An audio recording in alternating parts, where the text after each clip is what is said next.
burn going, in your chest or whatever. But It's warm. yeah, It's a good drink.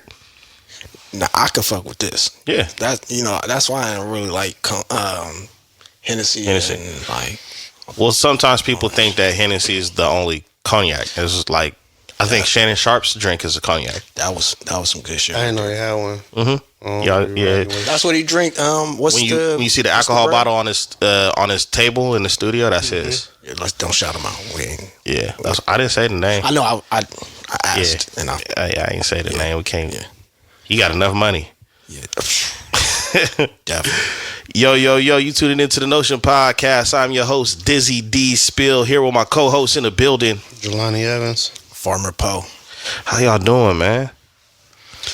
I'm straight. I'm gravy. It seemed like it was only a couple of days ago when you asked that question, even though it's been a week. It feels like just like asked that question. The week did go by it went by pretty quick, but slow at the same time.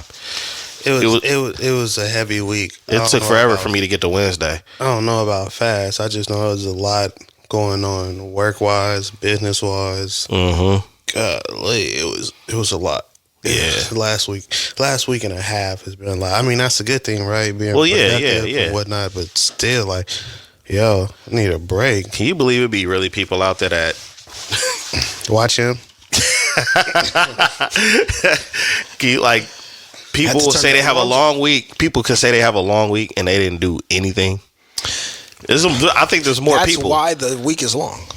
Because they didn't do nothing. Idle time. When you have idle time and you're really not doing anything and you really don't have like a schedule or a routine, the time is going by fast. When you're at work and you just got things to do most of the time, the time is going by fast. We hate to be at work with nothing to do. Yeah. It's going slow. So I imagine that's just because they're not as busy and don't have as many things to do. Yeah. Yeah, I had so much to do. I'm not even done, bro. Like, that's what's so crazy. Like, I'm sitting here like, dang, I still gotta take care of this. I gotta do that. I'm like, a new week finna start with new objectives. Yeah, like, yes. Yeah, it's like catching up on homework, and it's a new month. Yeah. Shut up. Right. So it make you feel like, I was supposed to have finished this last month. Dang. Yo, man. So it looks like they caught the shooters that took out legendary Jam Master Jay. Good for them. Before we get into that, I gotta say it looks like it because they still denying that. They still denying that they did it. Before we dive into it, is it crazy that a lot of these murders that happen in hip hop, especially in our culture, like these myths that were created around these situations, almost so that I feel like these are situations that would never be resolved. So to have like the Pac situation, Biggie sort of, also situation. There's other ones as well. It's kind of like, it's dope, but it's so long and so obvious of who the like perpetrators were that you kind of feel like there is some corruption behind it. To me, it kind of shows how lame the Stop Snitching campaign is. Oh yeah, because for sure. Because you'll have a lot of these scenarios you kind of know, or the people that are involved, they obviously know more details and faces than we'll ever know, right? Yeah. Well, apparently, reading the article, or one of the articles regarding the situation, it was like there were witnesses, but they were scared to come out and testify or whatever due to their own safety. Right. You know what I'm saying? Like, it wasn't even stop snitching. It was like, you talk, you might stop living. Yeah. You know what I'm saying? And then, so then, like, when you look at it like that, and then you have to think at it like this, it's like, it was kind of like the situation itself was closed off, right? So there was only so many people involved one way or another. So then it's like, if he's gone and it was me, X, Y, and Z who actually committed it, but there was also 2-3 other people there, then it's like, one of these 3 people talk. It's like, well, we could either try to find out who did it or we could just silence everybody. Yeah. So, it takes on a whole different thing when you think about, like, people's safety and whatnot, but then it also makes you wonder what made them decide to come out now. I haven't really listened to any interviews or anything, or read the case extensively, or read any articles. I know that they caught, it was supposed to be allegedly the godson, and is it a cousin or someone else? Yeah. Well, they didn't even speak of how they were related. Crazy enough, in the article I read, they just addressed them by name. Yeah, I've read something where it said that Johnson. It was his godson and the dad, right? I'm not sure. Like the father of the godson, right? I don't know. Could be. No, what I read, it was like the father of the godson and him were good friends, and it was the godson who committed it to somebody else. Okay. That's crazy. So how were they caught? What evidence or who? Well, then somebody came forward, like Jelani was saying. Somebody came forward and finally said something, and that's why he was posing the question of like, what made them want to do it now? And that's the thing. It is with me, like somebody that was there who could give some details. Obviously, they were scared to say something when it happened for their safety. Maybe you got your life right. Like a lot of these situations, people live. G-Dep, right? I mean, didn't G-Dep do something like that? Took somebody out, and then he came forward. They're about to, supposedly G-Dep is about to get out. What? We could talk about that. But for a lot of people who live in these environments or neighborhoods, you don't got the means to move and leave. Especially depending on how old this individual was who witnessed it, you got to get your life right. So maybe now it's that I got my life right. I may not live in the same city or neighborhood. Right. I can kind of move around if I need to. Right. I'm a little older and more mature. I may have my values, morals, and principles. I may stand on that more now that I'm an older person. Right. And with all those things involved, like that might be a reason why. So basically, he's saying they stopped doing drugs and turned to rules.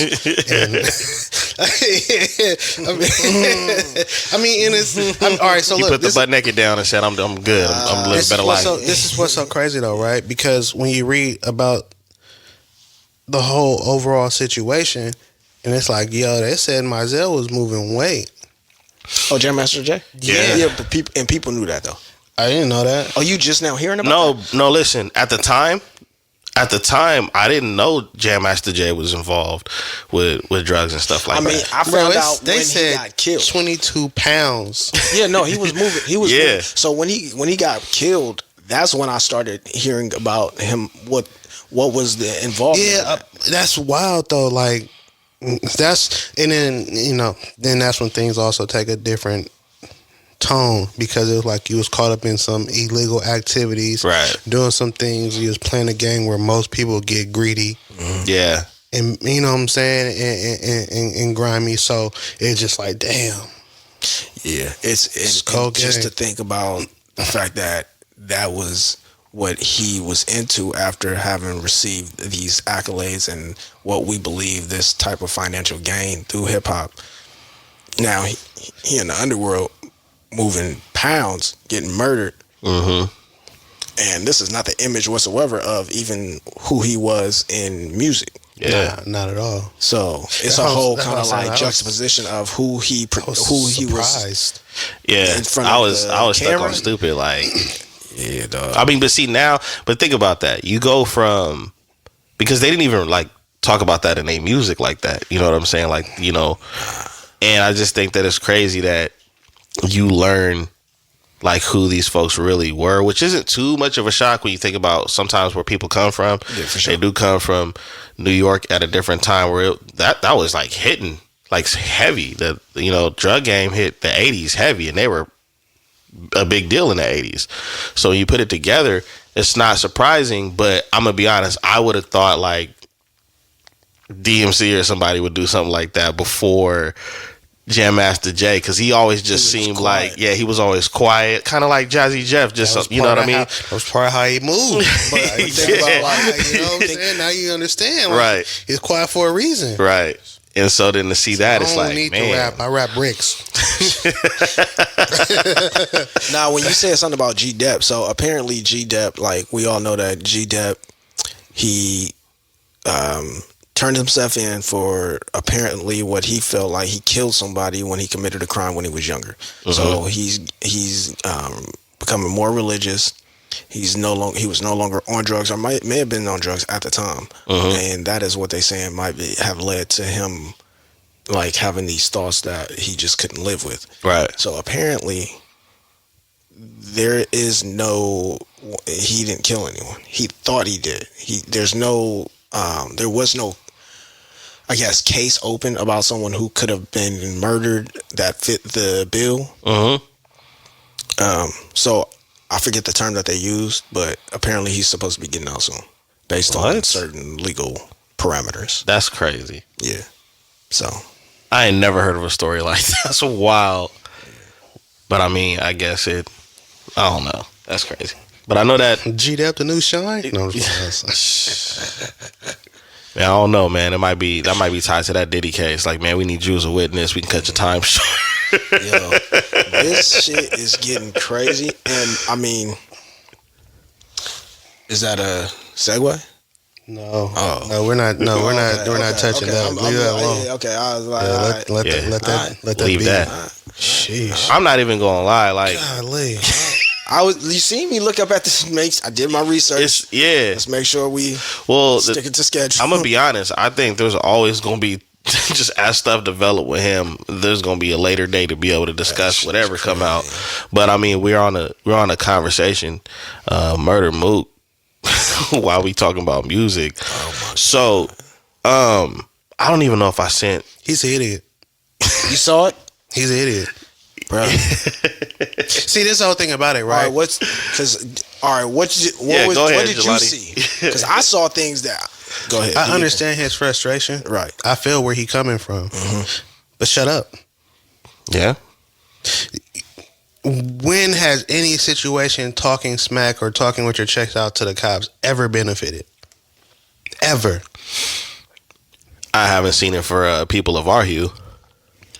I'll say that. So why would you be bumping your gums? Just don't say nothing. They obviously are waiting for something, looking for something, right? So why would you give them any ammunition or frustrate them to the point of where they want to do something? Right. Just shut up, bro. The best thing, the best thing you could ever do when you're dealing with the cops, they ask you no questions, don't give them no ammunition. Yeah, you're not supposed to help them with even their if job. they ask you questions, you know what I'm saying? It's a cat and mouse game. If you can answer it without answering it, that's what you do. What? Huh? What? Where was you at? I was where I was. And where was that? Where I was at. you know what I'm saying? Like, I got a lot of, bro, I got so I agree with that, and I got a lot of questions, man. When I watched it, I couldn't even pay attention to that. You're like, damn, his house dirty. My nigga. What you going through? You ain't cleaning up? Nah, this is different. Like, the cabinets was brown. Like, shout out to the struggle, right? This is not me feeling like I'm above or like that was a Section 8 house. That kitchen, I seen them captains before. That tile. Yeah. Did you see where the TV was at? There was a TV in there? Dog. Did you see where the lamp was? Did you see how much room he had? That was one of them bedrooms where you got to go like this, get to the closet, and you got to go this to get around. And ain't no shame in it because I done been there. I ain't too far removed from it. Yeah, it ain't about shaming it. It's about who. But my man, this is murder Mook. This is murder Mook. I mean, where is the checks going? Somebody's murdering the checks. Is he still getting checks? He's still getting. He still got the shine, the designer.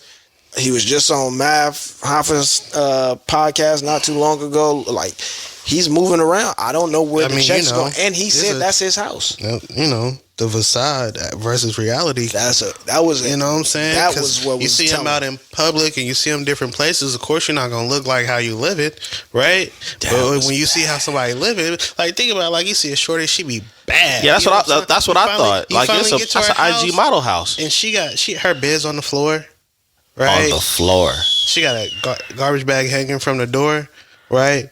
The Walmart bag. Bathroom ain't got no shower curtain. No curtain, bruh. And the whole thing, look, that was crazy. The mattress is in the living room. Her bedroom ain't got nothing but dirty clothes in there. Stove in the master bedroom. Like, yo, no. And the crazy thing is, I'm speaking from experience. Foul. Me too. I've seen that. I've lived there. So how do you even rap battle after that? How do you can't talk about the bread. You can't talk about how you figuring out how he's worried about rap battling. Look like he's battling life. Like, a whole different fight. All right, so this is what. All right, so look. Apparently, he gets into it with his baby mom? Daughter. Oh, it's his daughter. He's reprimanding his daughter. Physical, I guess, discipline. Mm-hmm. And the wife, girlfriend, whomever, calls the police. Did you hear when he said, "Can you go talk to the other person in that room?" The person in the other room? Mm-hmm. That's what had me confused, because you don't want them there, but now they got permission to go. Can you go? Who is the other person in the other room? Mm-hmm. Like, why are you talking like that? Why are you talking at all? Why are you on live? That for proof of what? If anything is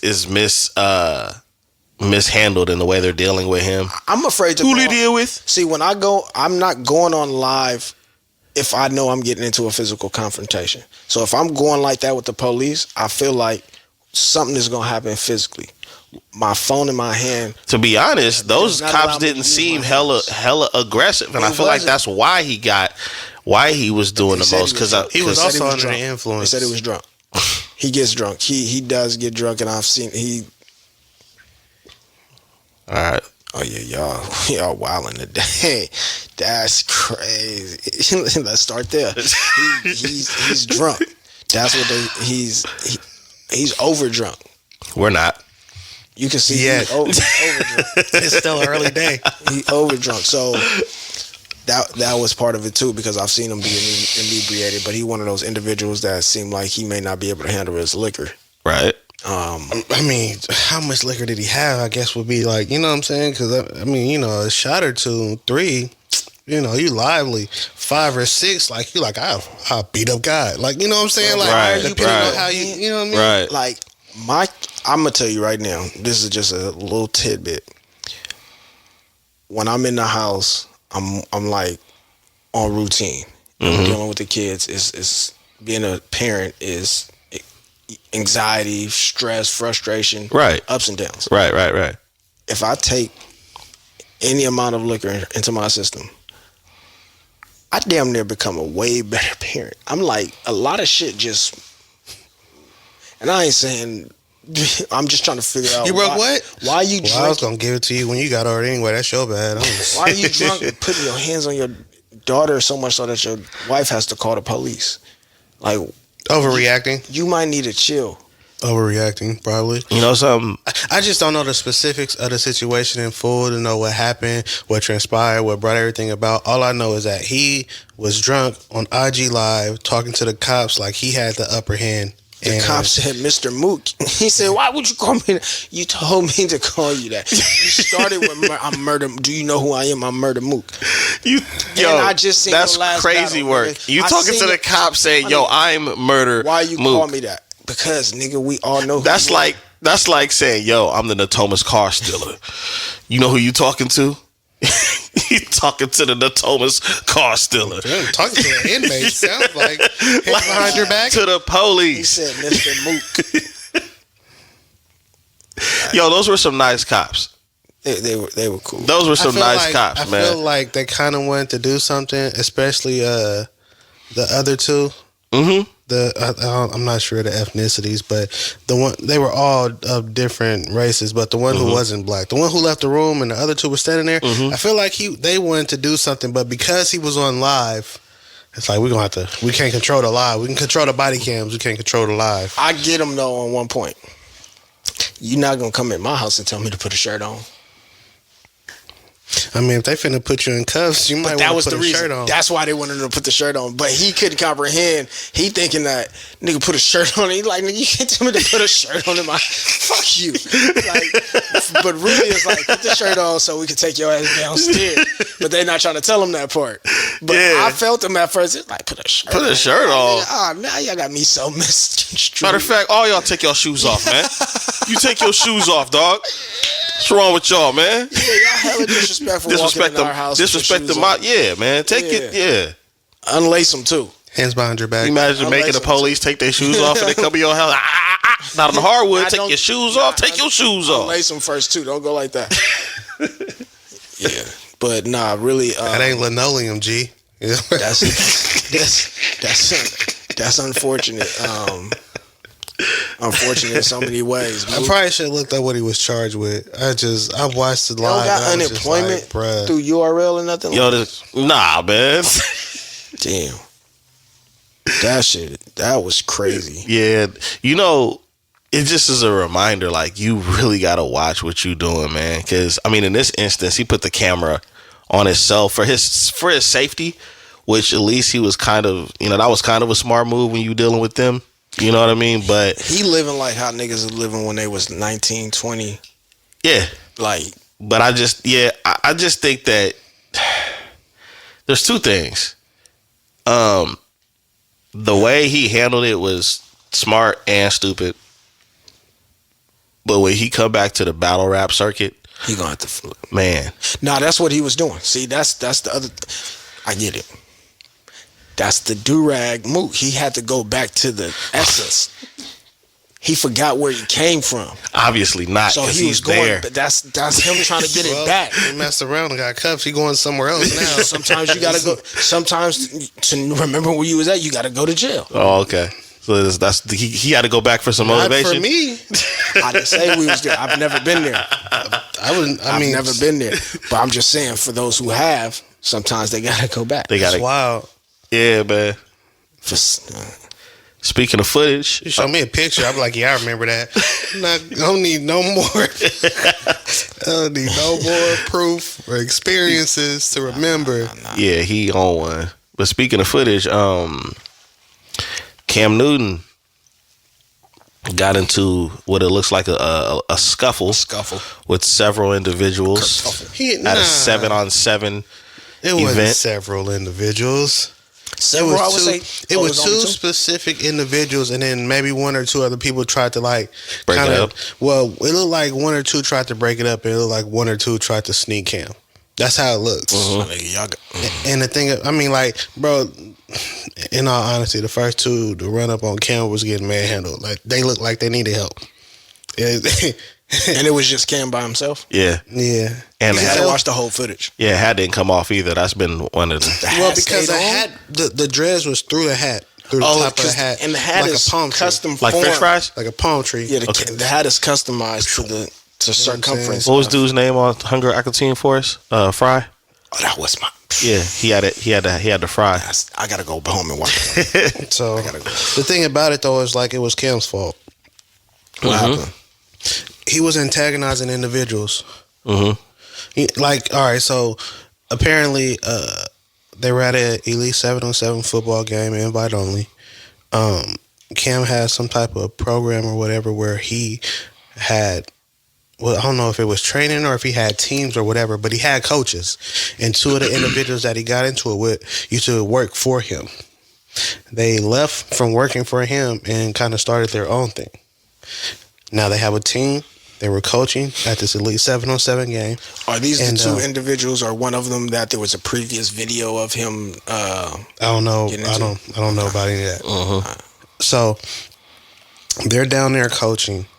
Cam is up overhead, and he's yelling down, just basically talking a lot of smack and saying stuff like, I raised y'all and things like that. And it's just like, bro, like, how long do you think you're going to just shout and talk down? And I don't mean physically. I mean, like, from a mental, you can't talk down to a grown man for too long and expect that to just be okay, regardless of who you are. Unless they a punk, then it's different. But apparently they weren't. So in the middle of the game that they were coaching, they decided to leave to confront Cam about, what he was talking. One dude approached him, started talking. The other dude approached him, started swinging. So then everybody's swinging.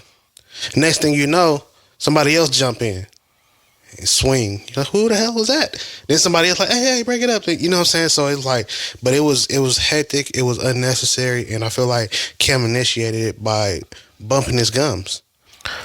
So what I got from, I did read that, And then what I got Cam's side, because they're already doing, I guess, interviews as well. Mm-hmm. And I seen a clip of that interview. Cam did explain that like they did come up under his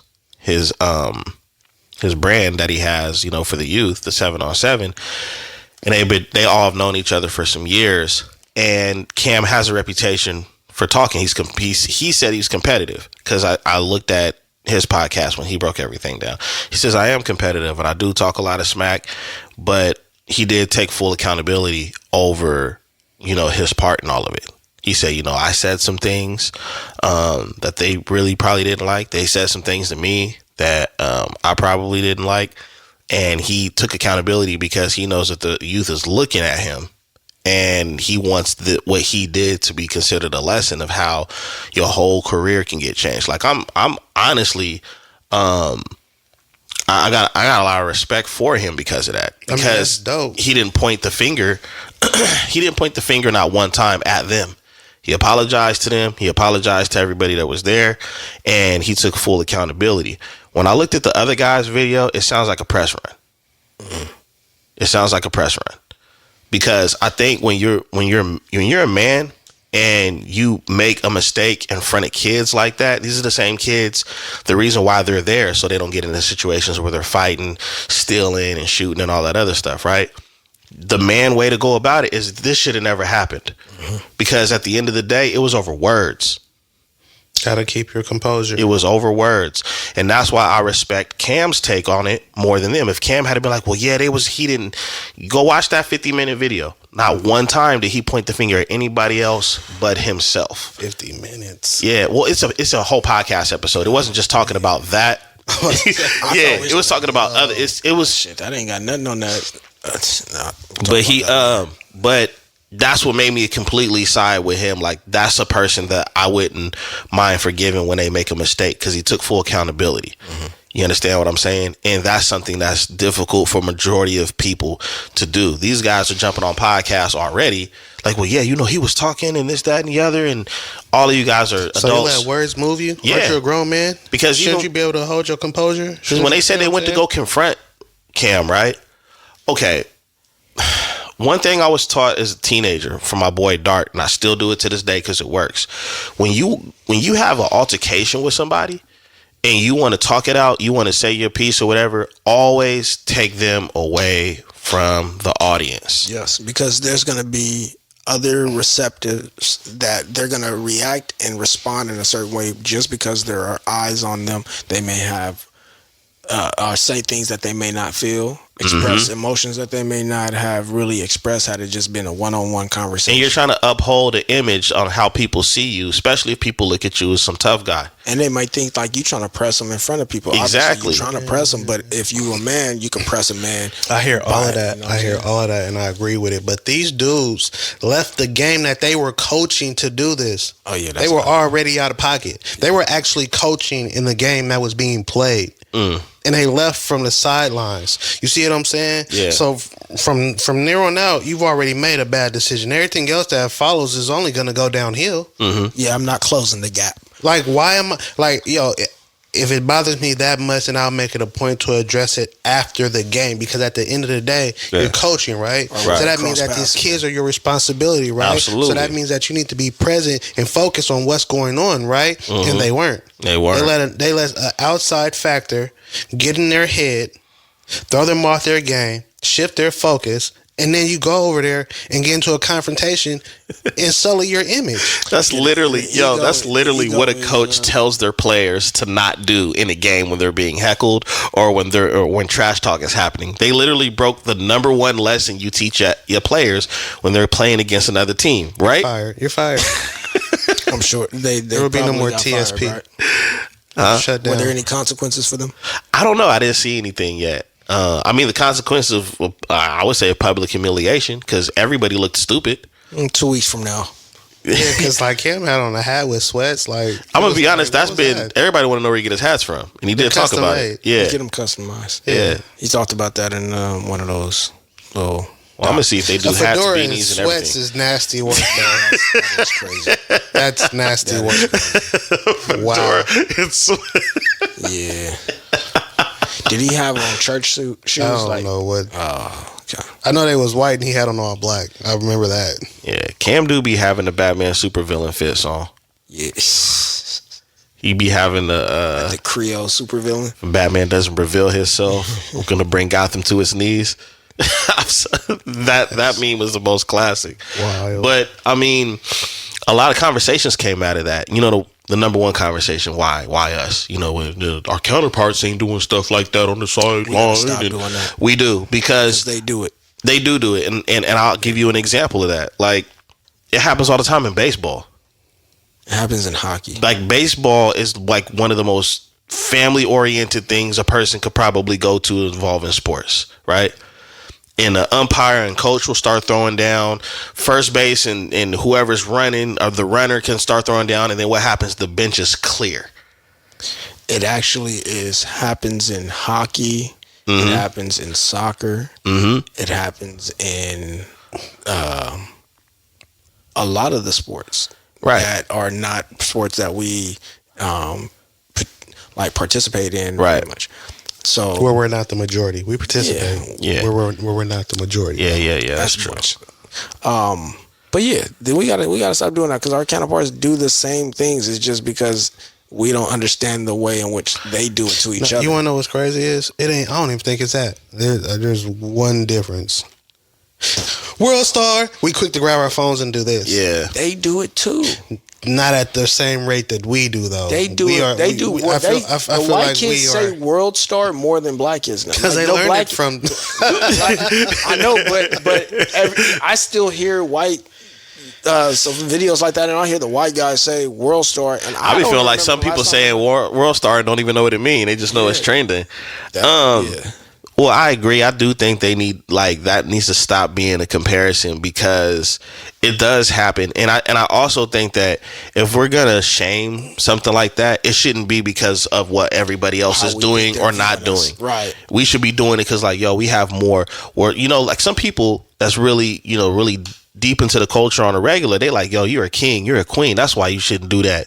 You're better off saying that than saying, well, you see everybody else doing that. Because y'all worried about how they viewing you rather than worried about the. Well, we can't contradict. We can't contradict ourselves though. We can't sit up here and say, "Well, we worried about how they're viewing us," and then complain about their view in the first place. Like what?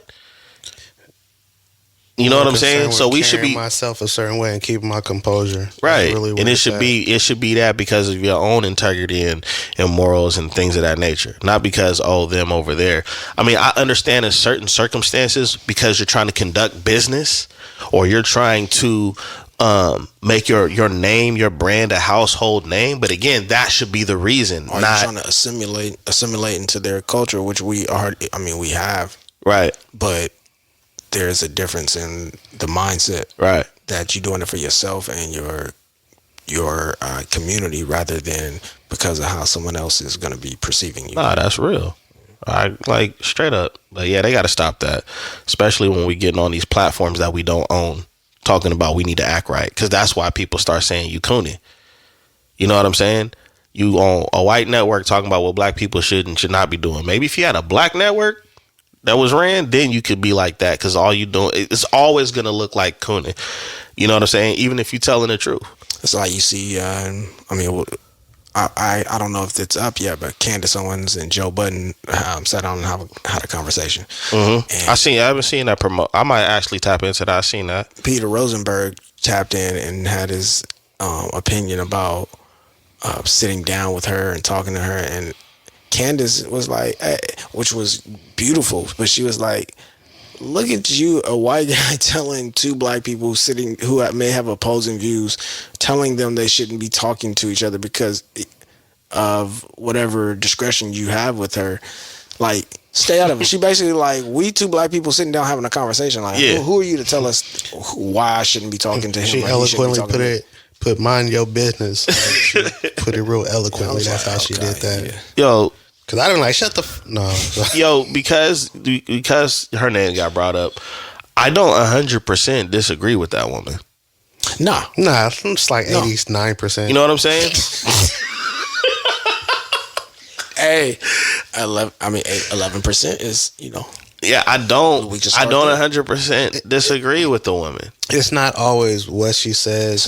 You feel me? It's a lot of times it's her delivery, and then like you come across harsh. It's like it's not what you say, it's how you say it. You know what I'm saying? It's her delivery and her image and the way in which she speaks. So she is all in the same breath. We were just talking about perception. The perception of her is not the greatest. No, definitely not. You know what I'm saying? Especially when we're talking about people of our hue from our culture speaking on her who should be. It doesn't feel like she's with us. Yeah, but see, with Candice, it was just like it's weird. Is that she's a brown skinned black woman. Mm-hmm. But in the way in which she speaks, her voice. She speaks like someone who may not have been raised in our community, right? Right. Don't know her backstory whatsoever. I'm pretty sure she wasn't. She may have been. No, there's an article. There's people that's called her out. There was an article where she had I don't know if it was Al Sharpton in the NAACP, but something racial had happened to her when she was like a teenager, and like a whole bunch of black people that's in these different organizations got involved to help her. So she knows how to find the neighborhood. You know, that don't mean she was raised there. Yeah. That don't mean she was raised. But that don't make you. But that. No, I'm just saying that's before she had a name. So. And I say our community because I didn't mean that. That doesn't mean that you are more or less black.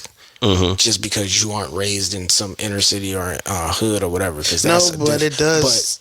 It's her. There's opinions. A certain lack of understanding when you're not raised there. Yes. Yeah, but you understand for what I'm saying and how we view her, it's like. It's kind of different. I don't think we've had we haven't had a Candice Owens before. There might have been an Omarosa. Yeah. Well, but there's more of a disconnect. But see, this is my belief. I feel like there's more of a disconnect on her end when it comes to looking at, urban black culture and things of that nature, right? And the reason why I say it's always going to be more of an image when it seems like somebody that didn't come from that to understand, because they talk in a tone of like you're talking down. Condescending, mm-hmm. Right? Mm-hmm. And the problem with that is the people that are from like the hood and struggle, when they do see somebody like a Candice Owens before they're offended, they're going to assume that she made it in some shape or form. She's probably educated. She's probably doing well for herself. Look how she looks. She's decent looking. But and it'll come off like that until they start talking, and now they're offended, and now they may be a little envious or whatever the case is. Versus if you flip it the other way around, you're looking at that community and from her eyes like disgust, failure, lack of, ambition or whatever the case is. And that's why I think when it's people, I guess black conservatives that operate the way that they do, I'm not saying you got to add honey to everything. Mm-hmm. But the last thing that they want to hear is you telling them everything they doing wrong. But I don't see you doing anything in any community to make it better. Or what workshops are you putting together so people can do whatever they need to do to be in a position like you, because they didn't come from where you come from. You see what I'm saying? So that's why that's why a lot of black conservatives don't understand. I believe in my heart they don't understand the difference in why the culture don't really fuck with them like Pointing that. out problems, not helping with solutions. Yeah. And then you either don't understand or you don't care to understand, which in either case is kind of messed up if you want to address the situation. And I just feel like if you don't want to help the culture, don't talk about it. Shut up. Don't talk about it. No. Shut up. Right. Straight up. You should. Especially black conservatives. I think black conservatives should shut up if they're not doing, in some black community. I don't even care if it's a black conservative community. If you're not doing something in a black community, in a black culture, just shut up, man. Just be quiet. That's all you got to do. Don't say nothing. Just talk about what you're around and what you're exposed to and what you like. Nah, don't say anything. Well, we're not going to tune into that, so that's why I said it don't matter. Don't say nothing. So they can't even buy a mic from the Guitar Center, is what you said. Man, no. Nah, go ahead, Poe, because, man, you holding back, dog. Nah, man. I'm just chilling, man. I'm chilling. How y'all feel about New York suing social media? It's hilarious. Good for them, man. They're suing all the major platforms because the mental health concerns And they're suing. New York. I heard that they were going to try to implement a limit on the time that you could spend on the social media platform. They still suing. Okay, I didn't know about the In the lawsuit against TikTok, Instagram, Facebook, Snapchat, and YouTube, the city of New York said the platforms are responsible for an uptick in mental health issues among young people, including depression and suicide ideation. So we're not gonna sue the government. We're just gonna go after the social media companies. Right. I mean, do you sue the kid or do you sue the parent? No, I'm just saying. So all that right there, what you just said, that they're responsible for what? The mental health issues. Mental health issues for the youth and the youth. It's right. Specific. It said depression and suicide ideation. Okay, right. So the government ain't the suicide rates. Ideation refers to the process of developing and conveying prescriptive ideas to others. Oh, okay. So they wasn't doing that with like TV and no. TV didn't have no impact on the youth. Well, see, the thing about it is like nobody's saying that it doesn't, but 8 out of 10 teenagers, their attention is focused where? On one of these platforms. So listen to the platform: TikTok, Instagram, Facebook, Snapchat, and YouTube. Right. So when you think about like watching or seeing, because it's like a highlight reel almost anywhere you look. It's not based in 100% reality.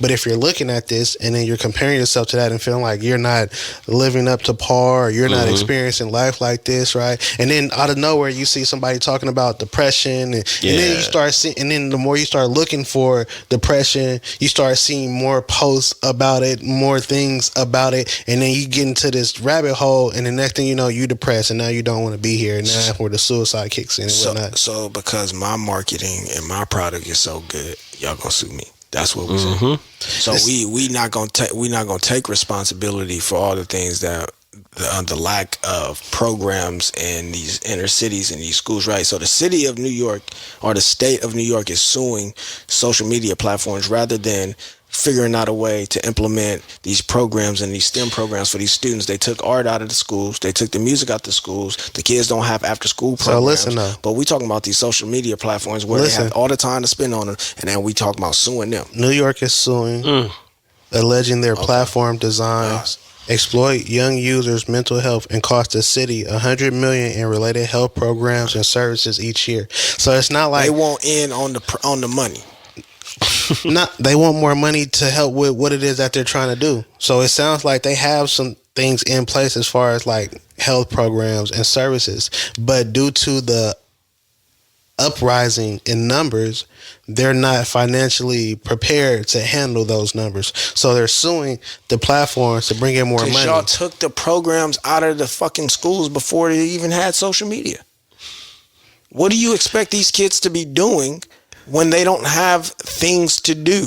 You removed all of the extracurricular activities out of the schools way before there was social media. And now you're going after social media platforms who are basically just avenues for marketing, and you are going to want them to pay the bill for you to have some mental health programs available for kids when that's part of what you should have been doing way before this happened. This is like Yo, check this out. I didn't know they were suing them, bro. Check this out. I'm a bug up.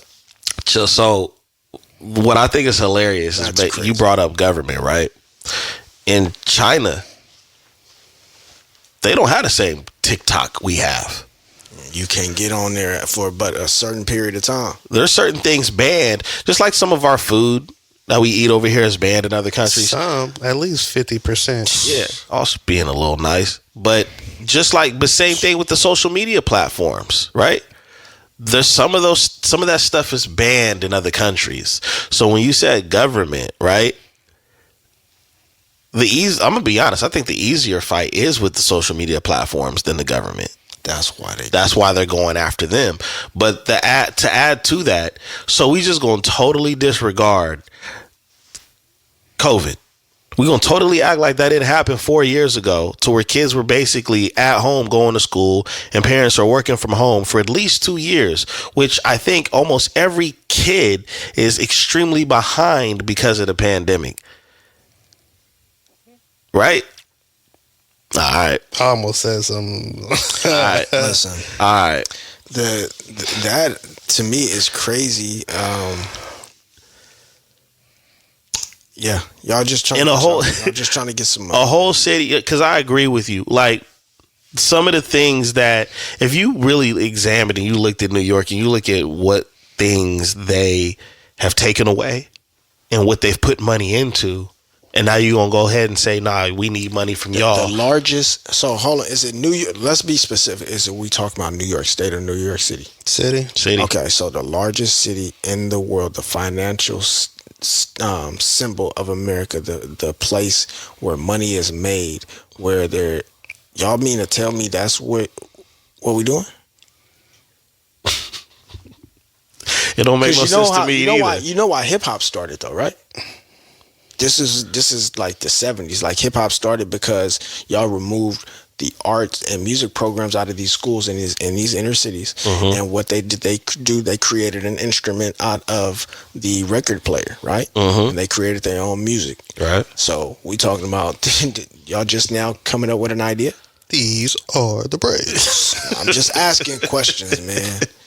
Y'all got to make it make sense to me. Nah, for real. Because this has been a problem since before we were even born. And see, I wasn't trying to make sense of why they were suing. I was just trying to give insight onto why they said they were suing. I didn't even know how they were approaching the situation. I heard about the time limit thing that they were going to try to implement in an amount of time that you can spend on social media, which I don't know how they were going to do that. Hearing that they're suing is crazy. Nobody has said anything about what? The parents. I didn't want to say that because I didn't want to be offensive. Well, of course, because I was going to start talking crazy. About it is like parents will always, in my opinion, I mean, you're right. Nothing was said about parents, but they always are going to have some accountability in what's going on with their kids. Yeah, but most of the time, the school is blamed. Yeah, and not the parent. And I don't think we need to sugarcoat it with it. Like, yeah, there's a lot of people who may not have time, opportunities. So here's a question I have, and I'm gonna pose to you two as being parents. How involved are you in your kids' lives? Very involved. And my kids are still babies, but yeah. And you being in their lives limits their social media activity if they even have any, right? Well, yeah. He has kids that are not yet involved in that. But so then it's more posed to you because you have a teenager. Right. All right. You know what I'm saying? Damn, you got a teenager. Yeah, it's heavy. So, but like you have him doing different things, right? Shit, that shit don't even work, dog. Like this shit hard. But I ain't saying it's. I'm not saying it's easy. But I'm asking, but yeah. He's not on his phone just all day on social media. No, it can be, but I mean, they have the access to the phone. They have access, but think about it. If he's at school, right, and then he get out of school, and you have him in some type of sporting program, or you're teaching him how to garden, mm-hmm. or you're teaching him how to make products for himself, or you're teaching him how to cook so that he can survive. If you are actually teaching things and implementing things for him, mm-hmm. then his time on social media is going to be limited. And then it's like, yeah, well, we usually finish up like around 7 and he has time to himself. Okay, but then the bedtime is at 8:30, 9 o'clock. Mm-hmm. Then his time on social media is still limited. And then on top of that, conversation back. Yep. You don't have locks in place for the phone, because I know certain parents who monitor their children's phone and their social media. On your iPhone, you can actually go in there. I have settings for the Sunday through Monday, the time that the phone goes off, the apps that how much I can set the app limit. You can set which apps you don't want them to use. You can set who they can have contact with. You can set you can see their messages and see how much time they're spending on specific apps.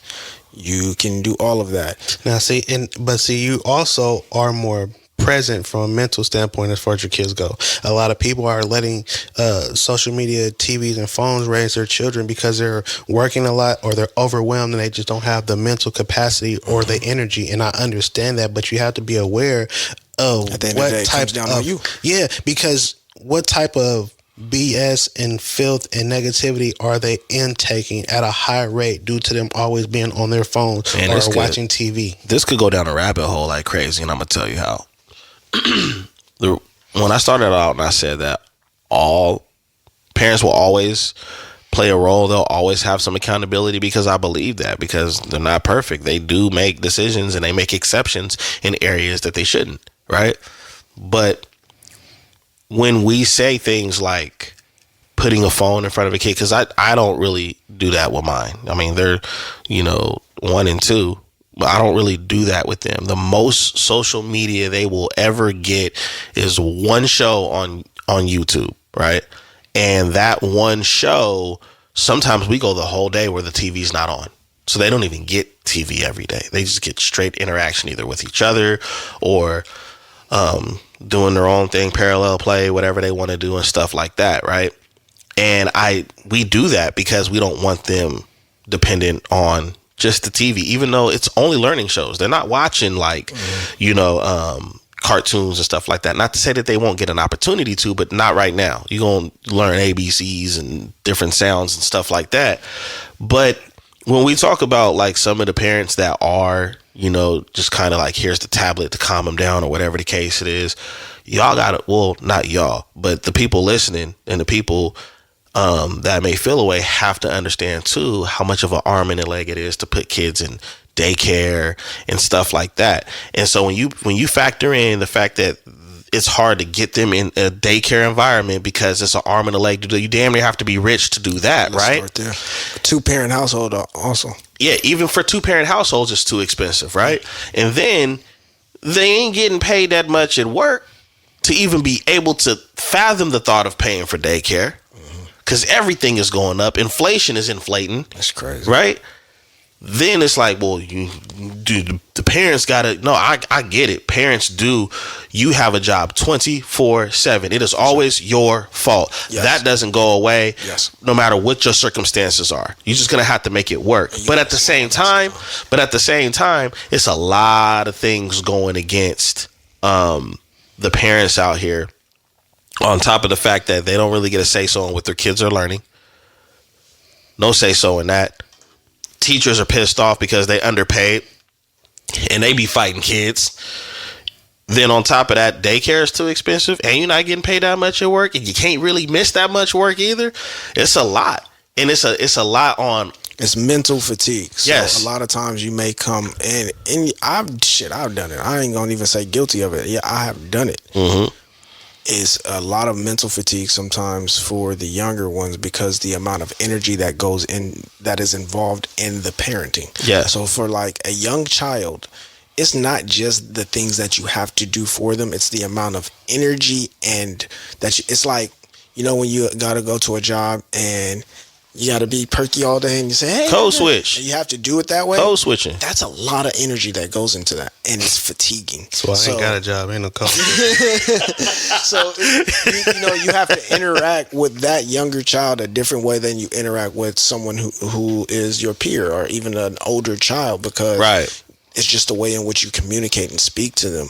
And so I can understand a lot of times where it's just like, man, I have to rest myself. And just not even think of anything. And here you go. I'm so thankful there's this thing that you can utilize and know how to use that allows me to just, not. Now I can understand when you just, that's all you're doing. And you're just, feeding them. And parenting does fall under the category of family because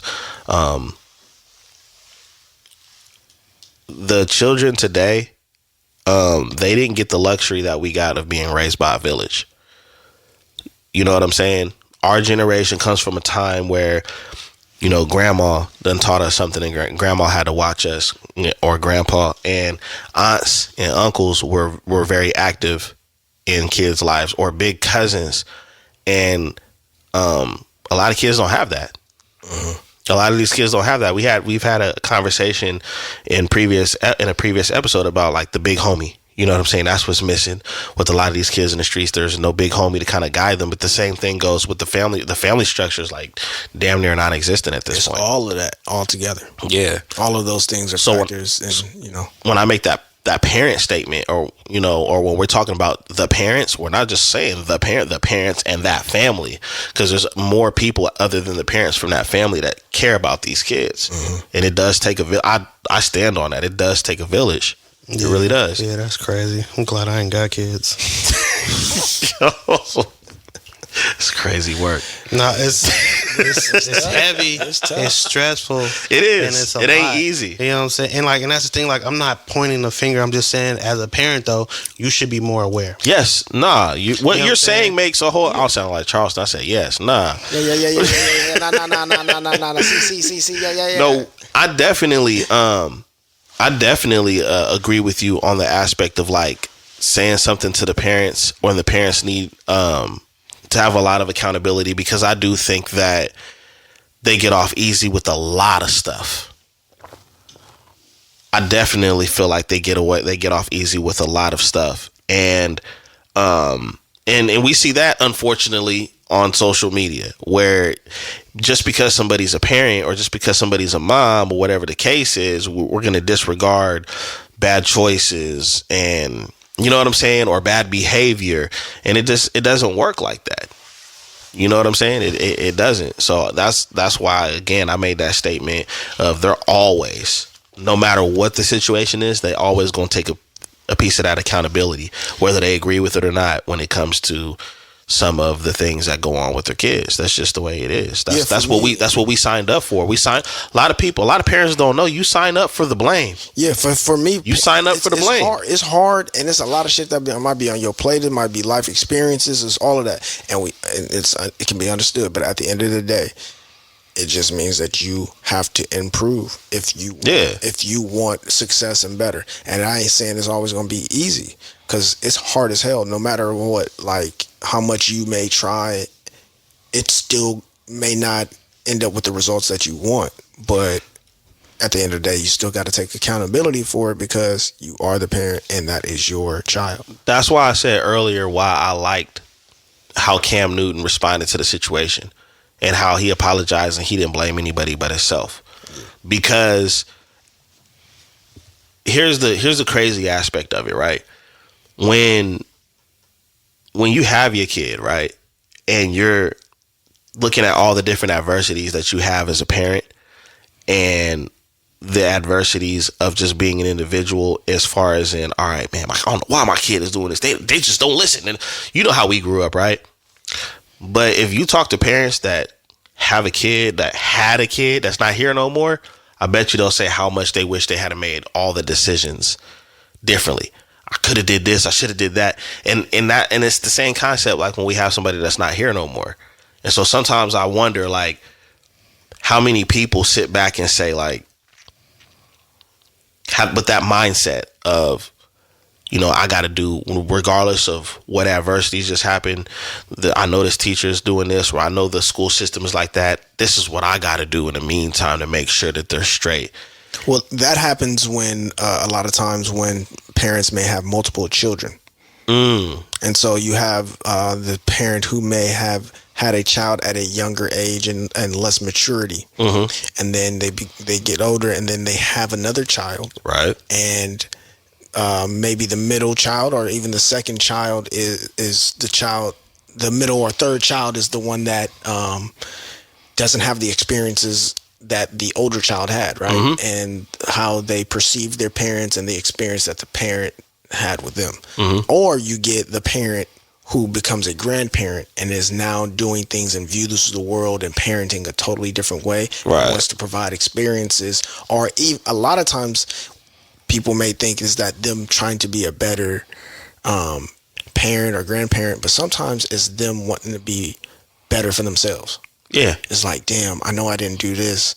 I want to do this. That conscious kind of creeps in. Yeah. It's because now I have the opportunity or the mental capacity to be able to do this. It's like resetting the game almost. For sure. Yeah, for sure. That's wild, because that's what I experienced. Like, I was the firstborn. Okay. So I experienced a whole lot and went through a whole lot that my siblings, my younger siblings, ain't never seen, had to deal with or experience. They got a cakewalk. It can create resentment. I was built for it tough, and they got a cakewalk, bro. It's like, I see the whole thing about it though. It's like, I don't look at my siblings and be upset with them. I look at my parents and be like, y'all hella soft. Yeah, the oldest. That is the oldest. If that, I remember I did. Nah, y'all chumps. Y'all want to run over you like that? That's crazy. Wow. And you will not understand that Wow, until the day you have no. I get it. I know. Once the crazy part is, once you become a parent, you're gonna be like, and you may not. You're going to. You may be like, oh shit. Mm-hmm. I get what the. Like when I became a parent, I was like, oh shit. My parents were some fucking kids. I'll never have that epiphany. I'm not having any kids. Nah. So no. You said your kicks was your kids. Yeah, that's about it. So you're gonna be Uncle Jelani? Okay. Forever. Yeah. All right. And I treat every kick better than the last pair. Listen, you gonna always be the favorite uncle and everything. You ain't got no, you can send them back. Mm-hmm. Man. Nah, but look, like I definitely understood my parents a lot more as I became a child because I had my son the same age that my mom had me. Okay. Yes, I mean it's eye opening when you actually go through the experience because like even looking back, like me and Spill have had the conversations like, you know, what our parents didn't tell us or didn't teach us, but then understanding it's like, yo, they were young and they didn't know what they didn't know. All they knew was they had to make a way. And they did that the best way they could with what they had, not knowing that there was more to be had. Mm-hmm. You get what I'm saying? So then when you become like you can't even hold certain stuff against them, you're like, yo, they just didn't know. They didn't have the resources or the opportunities weren't available or the knowledge wasn't being put out there like that. They just did the best they could with what they had. Especially when you have similar relationship experiences as your parents had, then you can kind of understand the decisions that they made. You know one of the things that I learned is like some of these, because these are all like major points that I agree with. I also think about the dynamic between black parents and their kids, right? And a lot of times, if the communication, and this falls on parents, if the communication was a little bit better, more patient, and more detailed, then I wonder how much miscommunication will be later on. For example, when we get older, we look at what our parents did, right? And we're like, dang, man, like they did do this, that, and the other. But then we also have our moments like, wait, hold on. That didn't make no sense. Why, that didn't make no sense and this, that. And why would you even do this? And I just think that like when you have better communication with your kids, when you're talking to them, you're saying, listen, this is why I don't want you doing this, regardless of how it may sound. Giving an explanation behind the instead decision. of saying, because I said so. That's our... Listen. It's crazy because like there was a high level of communication between me and my moms, like always. Okay. Like there wasn't really anything I was ever scared to ask her about. So I remember, bro, this is so crazy. We was teenagers, and mom's sitting on the porch, and we had been having this conversation, and we walk up to mom's, and I asked mom. Now, the conversation was relating to oral sex. Mm-hmm. So when I asked my mom, my boys was like, yo, what the nigga, why would you? I'm sure she knows. She has some type of idea. She's an adult. Who else would I ask? You know what I'm saying? Right. But it was like the communication between us was so right that I could ask her like anything. I feel like I could tell her about anything. Like, and then that's the thing. There was a lot of explaining, and not because she had to, but she felt like she needed to. Mm-hmm. You see what I'm saying? Mm-hmm. And so it was just because I don't want you to walk into any situation blind. I want you to have knowledge. I want you to be aware. I want you to have a certain understanding, even if you haven't experienced, at least when you go into experience in theory. Right. Because there's been conversation, there's been talk. So it's kind of wild because like now, like, shit, we talk about anything still, and you know there's jokes and there's the adult conversation and understanding it. You know what I'm saying? Right. It's like, and it's fluid. Nothing is forced. Mm-hmm. You know what I'm saying? So I mean, like, yeah, I started kind of doing that better with my son and like explaining things to him. But like I responded in a text. It was like 1 because of this, 2 because of this, and 3 because I said no. I did him because I said no at the end. Yeah. But I wanted him to understand the other, because I was, because you know we don't like to be questioned. Black folks don't like, you questioning me is because the tone and the word, and so I would tell King Jaffe Joe the heartbeat. Hakeem. I would tell my son, be like, when you want to know something, say, Dad, can I ask why? Because when you say how come or why, it feels like you're being questioned. And talking back to HR. Oh, what, your nuts didn't drop? I'm gonna show you why. But so it's like because the reason I said that is because of this. It's difficult sometimes when you kind of like. I don't feel like explaining to you. Yeah, it's lazy. We being lazy when we say that. Because I said so. Like, why do I gotta explain to this little motherfucker? Yeah, you don't pay, and that's when we want to go to the disadvantages. You don't pay no rent up in here. Yep. You ain't bought no groceries. You don't cook no food. And they staring back at you like I'm 4. I just wanted to know why I couldn't go outside. Yo, wow. Guess I'll go to my room then. Sheesh. Yeah, straight up, man. I know, dude. Like growing up, I hated that. Not non-explanation to the. Even right now, as an adult, I'm going to try my best. Like I'm gonna explain this, and sometimes I might explain it. And they still don't like it, but they'll know. And I even got to give credit to my older brother. Like I caught him slipping with the "cause I said so," but I've also like seen him with my nieces and nephews be so raw and honest, and where a lot of parents probably would be like, well, I don't know. And it's like, no, that's the world they going into. That's how I speak to mom. And that's the world that they're going into. And it's to the point now where my nieces and nephews have made choices, like any kid with a parent that the parent obviously, they're not going to approve of, but they can come to him and they can talk to him about stuff. I think that's important. In our generation, not speaking for you, but a lot of us had a boundary where it's like, man, I'm not even going to bring that up to my mom, or I'm not even going to say nothing to my dad about that, because that's going to be the atomic bomb right there. And I do admire those relationships now in our culture where the kids can talk to their parents more. We could talk, but I did some things that. What? You know what I'm saying? Like, my mom would never know. Well, you got to talk it in riddles. And then, all right, and then so check this out. Same. Because there was a time in my life where I was outside. Like, I was outside. You know what I'm saying? And there are some things that I know she just would not want to hear. Mm-hmm. You understand what I'm saying? Yeah. Like, now, you're a little familiar with my past, and I've talked to her about a lot of that stuff. She's aware of a lot of those things. Mm-hmm. But there's some extracurricular activities, Yeah. I mean, I think all of us talking right now can say like, less. Yeah, like our moms did not know that we were Batman. Like, now my mom knew the guy Batman was chasing. My mom has a clear understanding that I am able to. You won't hear nothing. You won't find out nothing. Not from me. No. He has a decade minimum. And that's actual. I'm not even.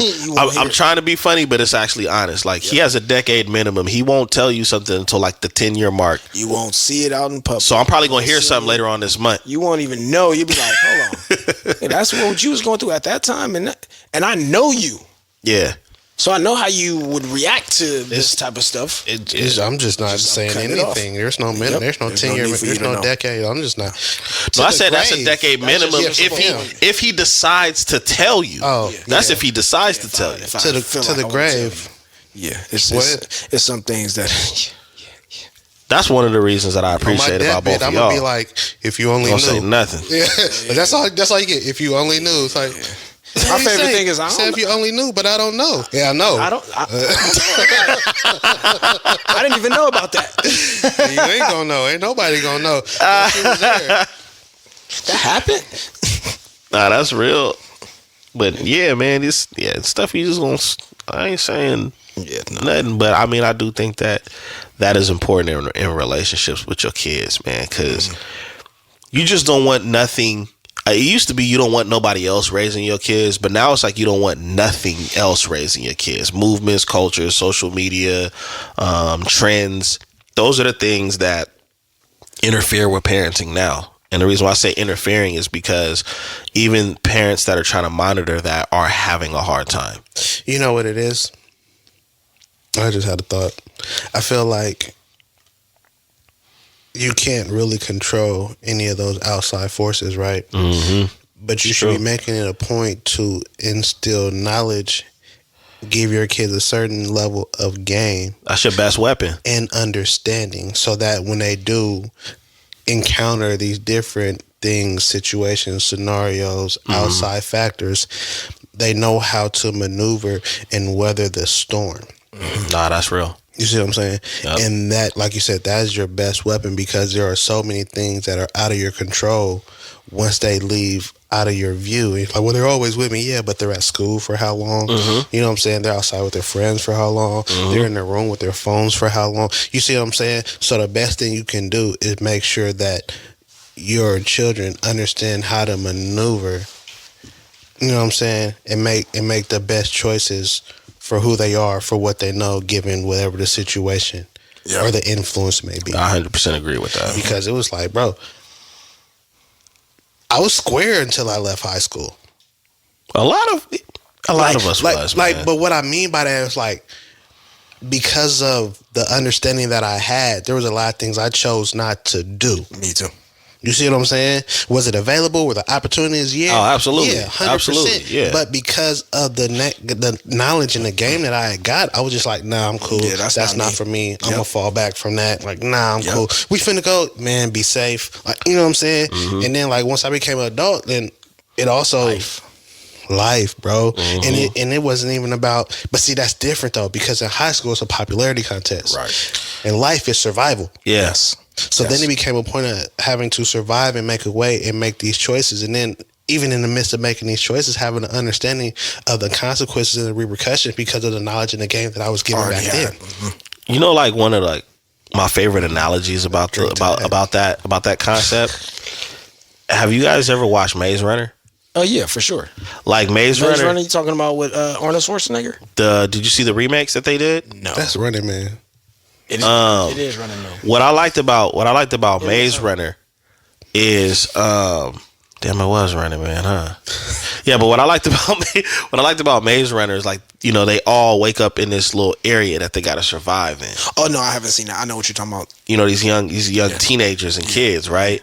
And they're fighting for their life in just that little area, protected area, and then they break out, and they find out, like, for a minute that they're kind of like a case study, and then they break out of that, and now they're in the real world. It's just 3 movies, and so they think that what they're going through, like teenagers think that what they're going through high school is the end of the world, and then they get out to the real world, and then they're like, oh, I don't go to the principal's office. They just write me a ticket.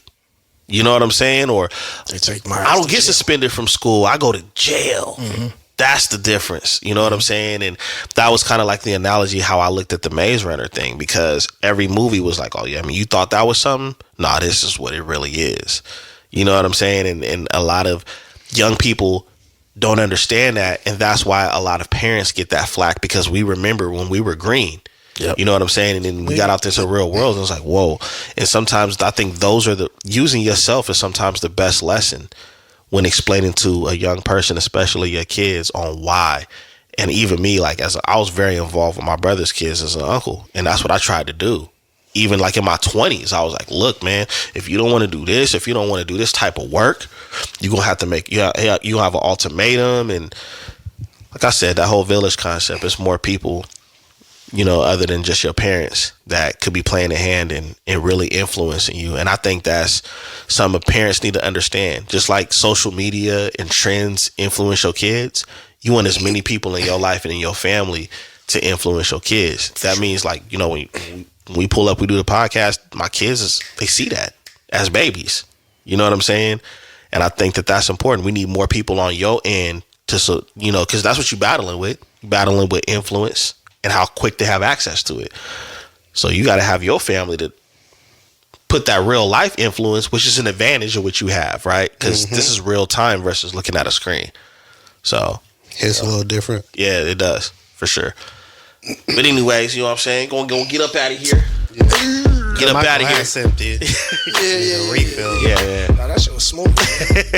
Yeah, that's that. Yeah, man. What's that called again? That's called Dizzy D Spills Special. Oh, yeah. That's going to come out maybe in a couple years. You know what I'm saying? Okay. But anyways, you've been tuning into the Notion Podcast. I'm your host, Dizzy D Spill with my co-host in the building as always, Owens. Former Poe. Y'all know what to do. Leave comments, subscribe, turn the notifications on at the bell. However you tuning in, follow so you can get the updates on the episodes every week. Until next time, peace.